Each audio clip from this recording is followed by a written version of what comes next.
Hello students, polytechnic लिबरे JE में मैं आप सभी का वेलकम करता हूं। तो बच्चों, आज हम बात करने जा रहे हैं एसएससी जेई का जो पेपर 1 होता है मैकेनिकल इंजीनियरिंग के लिए। उसमें कौन कौन सा आपका परीक्षा स्कीम क्या होती है, कौन कौन से महत्वपूर्ण सब्जेक्ट्स होते हैं, उनके लिए कौन कौन सी बुक्स आपको प्रेफर करनी है और क्या आपको प्लानिंग और स्ट्रेटजी अपनानी है पूरी तैयारी के लिए। तो परीक्षा स्कीम का जैसा कि आप जानते हैं पेपर 1 कंप्यूटर बेस्ड एग्जाम होता है। इसमें 3 प्रमुख सब्जेक्ट्स होते हैं। एक पहला होता है जनरल इंटेलिजेंस एंड रीजनिंग, ये सभी ब्रांच के बच्चों के लिए कॉमन होता है। 50 प्रश्न आते हैं 50 नंबर के। दूसरा जनरल अवेयरनेस, ये भी 50 प्रश्न आते हैं 50 नंबर के। और तीसरा जो होता है वो 3 ब्रांच के बच्चे होते हैं। पार्ट ए सिविल इंजीनियरिंग के लिए होता है, पार्ट बी इलेक्ट्रिकल के लिए और पार्ट सी होता है वो होता है मैकेनिकल इंजीनियरिंग के लिए, यानी कि ब्रांच से रिलेटेड प्रश्न पूछे जाते हैं। 100 प्रश्न होते हैं 100 नंबर के। तीनों के लिए ओवरऑल 2 घंटे का समय आपको दिया जाता है। तो जल्दी से हम देख लेते हैं, सिलेबस पर हम आते हैं। सिलेबस की अगर हम बात करें तो आपको इंडिकेटिव सिलेबस दिया हुआ है। देखिए, अगर इसमें जो भी दिया है सिलेबस, इन्होंने पहले ही लिख दिया इंडिकेटिव सिलेबस, यानी अगर इस सिलेबस के बाहर से कुछ पूछ लिया जाए जो एग्जैक्ट टॉपिक इसमें ना दिया हो तो कोई बच्चा ये क्लेम ना कर सके कि अरे भाई ये तो बाहर से आ गया, उसमें तो नहीं लिखा। तो ये खाली इंडिकेटिव सिलेबस है। बहुत सारा कोई टॉपिक होता है तो उसके अंतर्गत बहुत सारे टॉपिक्स आ सकते हैं, उससे प्रश्न पूछे जा सकते हैं। तो आपको इन टॉपिक्स को लेकर के आगे बढ़ना है, लेकिन उसके अंतर्गत जो भी चीजें हो सकती हैं जो भूतपूर्व में प्रश्न पूछे गए हों उन पर भी आपको फोकस करना है।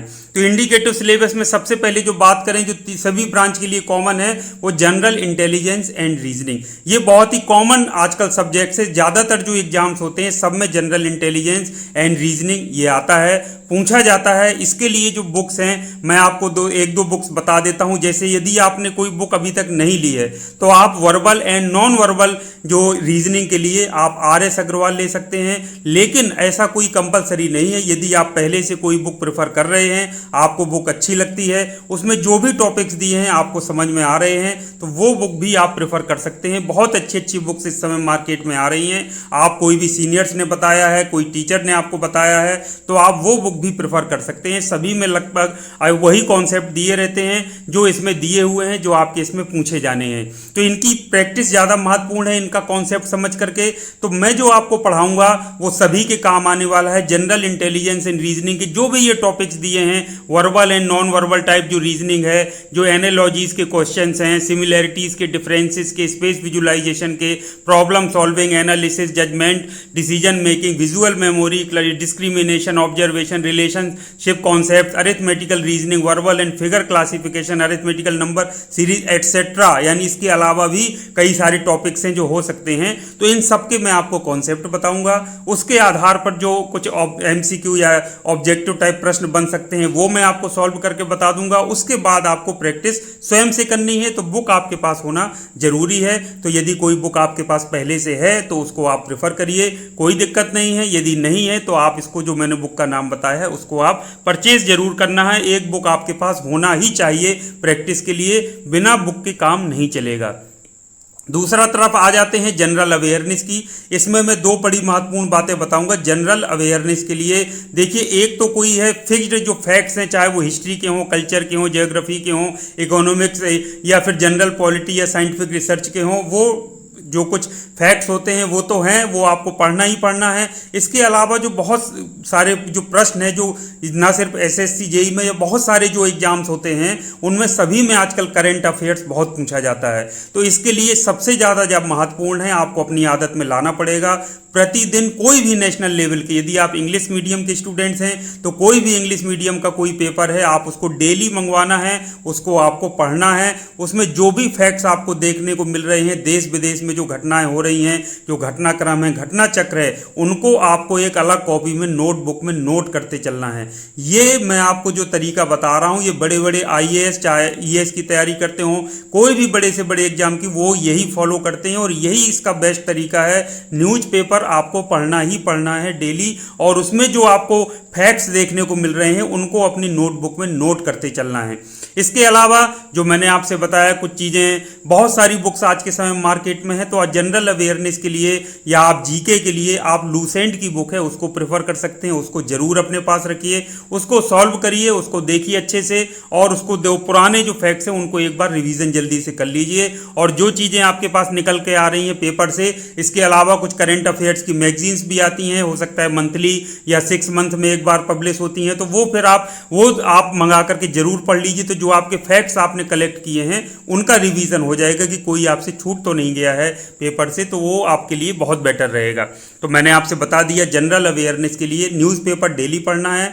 आप हिंदी मीडियम के हैं तो हिंदी मीडियम का न्यूज़पेपर पढ़ सकते हैं। अब जैसे जो चंद्रयान वाली जो घटना हुई हमारे यहाँ देश में, तो उससे संबंधित बहुत प्रश्न आगे के लिए पूछे जाएंगे, तो कोई भी बड़े से आप पेपर ले लीजिए, न्यूज़पेपर, उसमें सभी में घटना चक्र, उसमें सब में आपको पॉइंट वाइज सारा चीज़ डिटेल देखने को मिलेगा, तो उससे संबंधित प्रश्न जरूर पूछे जाएंगे। इंटरनेशनल लेवल पर यदि कोई घटनाएं हो रही हैं तो उनको जरूर माइंड में रखिए, नोटबुक में नोट करके रखिए, उससे संबंधित प्रश्न पूछे जाते हैं। तो इस तरीके से आपका जनरल अवेयरनेस तैयार होता जाएगा।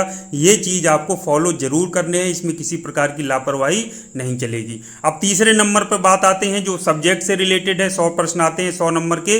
तो पार्ट ए आपका सिविल इंजीनियरिंग के लिए, पार्ट बी इलेक्ट्रिकल के लिए और पार्ट सी मैकेनिकल जिसकी बात कर रहे हैं। तो इसमें अगर हम बात करें पेपर 1 के लिए, तो इन्होंने टॉपिक्स ना दे करके जनरली विषय दे दिए। आप देखिए जैसे थ्योरी ऑफ मशीन दे दिया and machine design, engineering mechanics and strength of material, सीधे सब्जेक्ट के नाम लिख दिए हैं। नीचे यहाँ फिर ये कुछ थर्मल इंजीनियरिंग है, थर्मोडायनेमिक्स का आप कह सकते हैं, इधर से यहाँ तक कि इन्होंने टॉपिक्स कुछ ओपन किए हैं, या आईसी इंजन के टॉपिक्स आप मान सकते हैं। उसके बाद इन्होंने फ्लूइड मैकेनिक्स के कुछ टॉपिक्स लिखे हैं। तो इसमें बेटर है कि हम इसके आगे अगर हम जाएं, जो पार्ट जो सेकंड पेपर होता है उसका जो सिलेबस है उसको प्रेफर करें, तो यही सब्जेक्ट्स के अंदर टॉपिक भी उन्होंने दिए हुए हैं, तो वो आपके लिए बेटर रहेगा।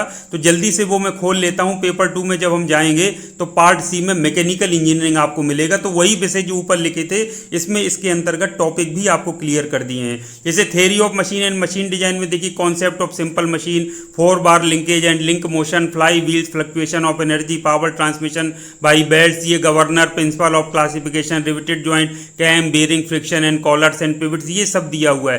तो ये फिर मैं बता दे रहा हूं कि अगर इससे रिलेटेड और आगे भी बहुत सारे टॉपिक्स हो सकते हैं, क्योंकि ऊपर उन्होंने पहले ही क्लियर कर दिया है कि ये इंडिकेटिव सिलेबस है। तो ये सारे subject theory of machine, machine design आप ऑलरेडी पढ़ चुके हैं, चाहे वो चुके हैं या आप पढ़ रहे हैं, हो सकता भी आप डिप्लोमा कर रहे हो, तो आपको पढ़ना है सब्जेक्ट, तो उसमें कोई दिक्कत की बात नहीं है। वो बच्चे भी एसएससी जेईई की तैयारी कर सकते हैं। तो कोई भी बोर्ड हो, चाहे बीटी यूपी हो, हरियाणा बोर्ड हो, राजस्थान हो, एमपी बोर्ड हो, सभी में यही सब्जेक्ट्स हैं और कॉमन है, सभी बच्चे पढ़ते हैं, चाहे वो बीटेक का स्टूडेंट हो चाहे वो डिप्लोमा का हो। अगला सब्जेक्ट है engineering mechanics and strength of material, सब इन दोनों को कंबाइन लिख दिया है। उसमें वही equilibrium of forces, law of motion, friction, basic concept of stress and strain, elastic limit, ये सब आपने पढ़े हुए हैं, सब वही टॉपिक्स हैं। आपको खाली उनको आगे बढ़ना है और फैक्ट वाइज, अब बिल्कुल पॉइंट वाइज उनकी तैयारी आपको करना है, जो कि मैं आपको कराऊंगा। अगला सब्जेक्ट महत्वपूर्ण है, तो अभी देखिए अलग अलग सब्जेक्ट मान लीजिए, तो theory of machine 1, machine design 2, engineering mechanics 3, strength of material 4, thermal engineering 5वां है। इसमें properties of pure substances, first law of thermodynamics, second law of thermodynamics, air standard cycle for IC engine, इसको भी आप thermal engineering के अंतर्गत मान सकते हैं। चाहे तो आप इसको आईसी इंजन के अंतर्गत कंसीडर कर सकते हैं, जैसे बीटेक में आईसी इंजन का एक सब्जेक्ट ही अलग चलता है। रैंकाइन साइकिल ऑफ स्टीम, ये एक अलग आपका सब्जेक्ट हो गया पूरा का पूरा। तो ये थर्मल इंजीनियरिंग में ही मान करके अगर हम चलेंगे तो भी सारे टॉपिक्स इसमें कवर हो जाएंगे। अगला फ्लूइड मैकेनिक्स एंड मशीनरी, ये भी जो सब्जेक्ट है ये सभी बच्चे पढ़ते हैं डिप्लोमा और बीटेक के। ये आपको तैयारी तो इसका पॉइंट वाइज दिया है, properties and classification of fluid, fluid statics, measurement of fluid pressure, fluid kinematics, dynamics of ideal fluid, measurement of flow rate, basic principles, ये सब दिया है। हाइड्रोलिक टर्बाइंस है, सेंट्रीफ्यूगल पंप्स है। और देखिए लास्ट में यहाँ पे एक सब्जेक्ट और है जो इधर लिखा है प्रोडक्शन इंजीनियरिंग, इसको मैन्युफैक्चरिंग इंजीनियरिंग भी कह सकते हैं, प्रोडक्शन टेक्नोलॉजी कह सकते हैं, वर्कशॉप टेक्नोलॉजी कह सकते हैं। अलग अलग नामों से ये जो सिलेबस दिया है आप उसमें ये सारी चीजें पढ़ते हैं। जैसे क्लासिफिकेशन ऑफ स्टील हो गया, इसमें देखिए लेथ मशीन का है, मेटल कटिंग का भी है, फोर्जिंग है, एक्सट्रूजन है, डाई कास्टिंग, ये सारी कास्टिंग प्रोसेस है, फाउंड्री से रिलेटेड है। तो ये सारा देखिए आपको इसमें सिलेबस में है, जो आपको हो सकता है 2-3 सब्जेक्ट के रूप में मैंने नाम बताए ना, प्रोडक्शन टेक्नोलॉजी हो गया, आपका मैन्युफैक्चरिंग इंजीनियरिंग हो गया, वर्कशॉप टेक्नोलॉजी हो गया, या प्रोडक्शन इंजीनियरिंग हो गया। इन नामों से आपने ये सारे हो सकता है 3-4 सब्जेक्ट्स में ये सारा सिलेबस आपने कवर किया हो, तो वही चीज़ आपको फिर से पढ़ना है। तो हम क्या करेंगे, टॉपिक वाइज मैंने इन सब का प्लेलिस्ट बना रखा है, उसमें हम जाएंगे, टॉपिक पढ़ेंगे, उन टॉपिक से रिलेटेड किस तरीके से एमसीक्यू या ऑब्जेक्टिव टाइप प्रश्न बनते हैं उनको हम देखेंगे, और इसी तरीके से हम अपनी तैयारी करते चलेंगे और कॉन्सेप्ट को हम क्लियर करते चलेंगे।